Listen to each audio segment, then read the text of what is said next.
Bonjour à tous, bienvenue dans cette nouvelle vidéo avec Montre ton calibre. Aujourd'hui, on va parler d'une marque, c'est la marque D1 Milano, vous l'aurez compris. Alors D1 Milano, c'est une marque créée par Dario Spallone, j'espère que je prononce bien. Hein. Ça a été créé en 2013 par ce monsieur et en fait, tout de suite, il l'a présenté au Fashion Week de Milan.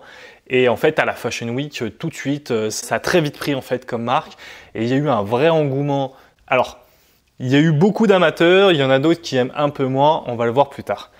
Bref, au niveau de cette D1 Milano, donc on va commencer par la boîte. Alors vous voyez, la boîte elle est vraiment sympa.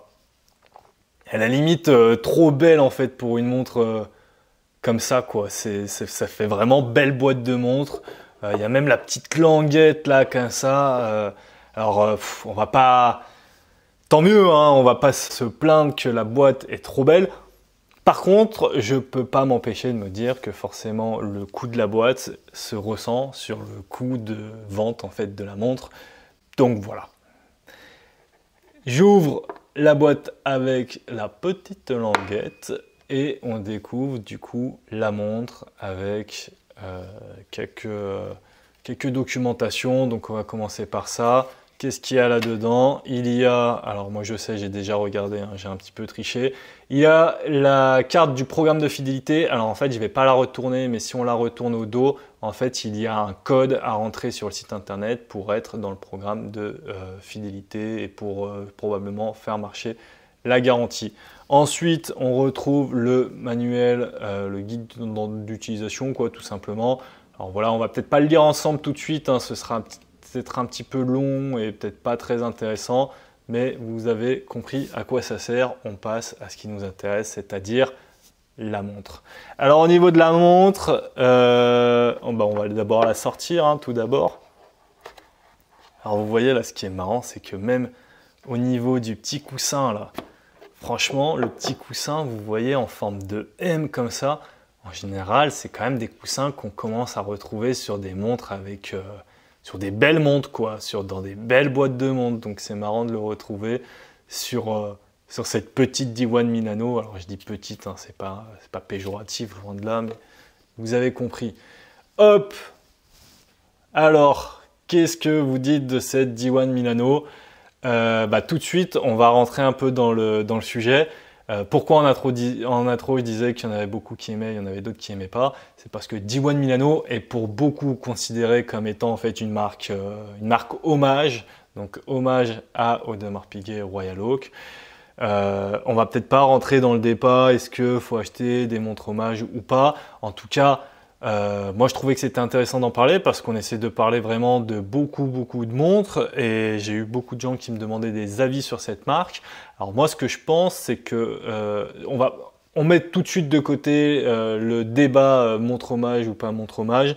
Je pense en tout cas qu'il y a beaucoup de gens qui l'ont acheté D1 Milano pour une alternative à la Royal Oak, mais sur celle-ci je vois moins le côté en fait hommage à la Royal Oak parce que quand on la regarde, alors certes il y a la lunette octogonale et les lunettes octogonales sont quasiment sur toutes les marques, sur toutes les montres pardon, de D1 Milano et c'est un peu ce qui a fait en fait de D1 Milano ce qu'elle est aujourd'hui, donc je pense qu'ils jouent vachement là-dessus. Mais de plus en plus, ils font lunettes octogonales, mais ils jouent avec d'autres choses. Donc là, ils jouent avec ce côté montre militaire. J'en ai vu d'autres où ils jouaient avec beaucoup plus de couleurs, enfin. Donc c'est vrai que ce modèle, je le trouve assez sympa parce que D1 Milano, certes, mais on voit que D1 Milano essaye de s'émanciper petit à petit de la marque référente qui est Audemars Piguet, même s'ils gardent une identité en commun. Voilà, une fois qu'on a mis ça de côté, on se concentre maintenant sur la revue. Alors, au niveau des caractéristiques, du coup, c'est une montre qui fait 38 mm de diamètre et qui fait 8,6 mm d'épaisseur. Donc ça, c'est assez intéressant puisqu'elle est quand même très fine. Vous voyez là d'ailleurs que c'est un verre minéral qui dépasse légèrement, donc jamais très bon pour les rayures, mais bon, voilà, après, c'est un verre de montre. Et d'ailleurs, petit clin d'œil sur la couronne avec cette forme octogonale à l'intérieur. Le boîtier, il est recouvert de PVD. Comme d'habitude, le PVD de couleur, moi je trouve ça très sympa. Après, des fois, il vieillit assez mal, ça dépend les marques, ça dépend comment ils font vraiment le procédé du PVD. Mais c'est vrai que des fois, ça vieillit mal. Pour l'instant, j'ai pas le recul nécessaire pour vous le dire, donc affaire à suivre. Alors, je sais pas si j'ai dit la référence de cette montre. En tout cas, c'est une D1 Milano. C'est la Force Commando. La référence exacte, c'est D1 ou plutôt D1 pour faire plus simple, MTNJ01. Voilà, comme ça c'est dit. Je mettrai une fiche produit en description si jamais il y a des gens qui veulent avoir un petit peu plus de détails ou qui sont intéressés. On va un petit peu zoomer déjà sur le cadran. Donc vous voyez sur le cadran, c'est écrit D1 Milano Commando, 100 mètres ou 330 feet, donc en mètres ou en pieds. Donc vous aurez compris, étanchéité de 10 ATM si vous avez suivi. Donc on va continuer là d'être un peu en zoom pour voir en fait, si vous voyez, tous les index des heures sont en fait creusés. Donc en fait, c'est ce qu'on appelle les montres cadran sandwich, tout simplement parce qu'en fait, il y a un cadran comme ça, du coup beige, un peu ce beige vintage, et il y a un autre cadran qui a été posé dessus, donc le cadran noir, mais le deuxième cadran posé au-dessus, il est creusé et il a des trous au niveau de chaque index. Donc c'est ce qui donne vraiment ce côté, vous voyez, là, creusé. Là, je pense qu'on le voit assez bien là quand même sur la vidéo. Donc c'est sympa. Petite seconde à 18h. Graduation, qu'on dit graduation type chemin de fer. Et les index ainsi que les aiguilles sont en Luminova, sont même en super Luminova. Alors, certes, la lisibilité est très bonne dans le noir, mais par contre, il faut dire quand même que ça s'estompe très rapidement par rapport à d'autres montres. Par exemple, je vous avais fait récemment la montre Kamasu Mako 3. Voilà, si on met les deux à côté, qu'on fait le test, vous voyez que celle-ci s'estompe beaucoup plus vite au niveau de la Luminova. Du coup, style vraiment militaire, donc voilà, un petite seconde à 18h, ce look un peu vintage, machin. Le bracelet NATO qui reste du coup dans ce look militaire, hein, puisqu'on rappelle le bracelet NATO, ça a vraiment un antécédent militaire avec l'OTAN. Donc, par contre, j'espère que vous aimez les bracelets NATO, parce que vous pouvez changer le bracelet, mais vous pouvez le changer uniquement pour un bracelet NATO. Je vais vous montrer en fait, c'est tout simplement que là, hop, moi je vais carrément tout enlever, on va pas s'embêter. Donc là, au niveau, en fait il n'y a pas de barrette tout simplement, c'est des barrettes qui sont vraiment soudées, enfin qui appartiennent au boîtier. Elles ne sont pas désolidarisées. Du coup, on ne peut pas changer de barrette. Du coup, on ne peut pas mettre de bracelet cuir. On est obligé de le changer pour du NATO. Donc voilà, ça me paraissait important de le préciser. Voilà, il y a eu un petit frottement. En fait, le petit frottement, c'est que ça, là, l'embout qui est là. Alors, attendez, je fais la mise au point. Si j'y arrive, ça commence. L'embout qui est là. En fait, du coup, il est pile poil à la bonne taille. Et c'est vrai que, enfin, des fois, il a un peu du mal à passer, quoi. Donc, faut faire un petit peu attention. Maintenant que j'ai enlevé le NATO, enfin la moitié du NATO, on va quand même en profiter pour regarder ce fond de boîte. Donc pareil, le fond de boîte, c'est un fond de boîte vissé. Et on reconnaît un peu ce look un peu militaire, puisque on retrouve les informations gravées, les indications de la montre gravées. Et en fait, on dirait que ça fait un peu, vous savez, comme les médailles là, des militaires. Donc c'est plutôt sympa. Bref, on va remettre ce NATO. Tac.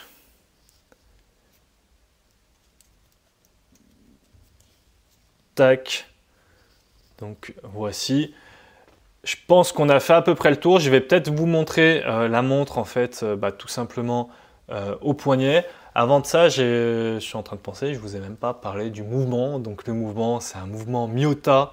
C'est un mouvement à quartz. C'est le 1L45. Voilà. Et du coup, je vais passer la montre au poignet.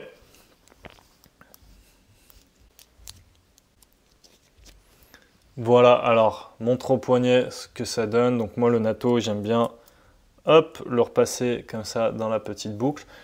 Donc, montre au poignet, moi, je trouve ça plutôt sympa. Mais c'est vrai que je trouve que ça fait un peu plaque comme ça sur le poignet. Je trouve que Lugs to Lugs, elle est un peu grande la dimension. Après, c'est que moi, j'ai un petit poignet. J'ai un poignet de 17 cm.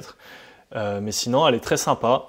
Donc, voilà l'effet au poignet. D'ailleurs, je ne l'ai pas montré, mais il y a le petit logo là, D1 Milano. Tac. Donc, au niveau du bracelet là, et du boîtier, c'est du PVD. Donc, le PVD, c'est sympa. Après, faut voir encore une fois dans le temps ce que ça va durer. Ça dépend vraiment des marques. J'ai pas le recul pour l'instant. Mais voilà. En tout cas, je pense qu'on a à peu près fait le tour. Moi, je trouve que c'était sympa de vous parler de cette marque de montre parce que D1 Milano fait beaucoup parler en ce moment.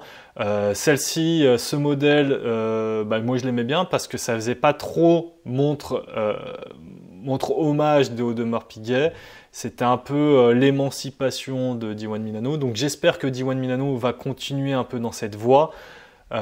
Petit bémol du coup au niveau des barrettes en fait qui sont soudées quoi. Il n'y a pas de barrette du coup, donc on peut mettre que du natto. Après, faut dire aussi qu'il y a beaucoup de militaires, il y a beaucoup de montres, pardon, c'est la fin de journée, il y a beaucoup de montres militaires qui sont comme ça. Donc ça va aussi dans le style montre militaire, pourquoi pas. Il y a quand même un petit point moi où j'aimerais revenir dessus avant de vous quitter, c'est quand même le prix. Alors, la montre est vendue 300 €. Pourquoi pas? Si vous l'aimez, allez-y, hein, c'est une montre très sympa, elle a un joli style, elle a un bon look, c'est du mouvement Miyota qui est robuste, etc.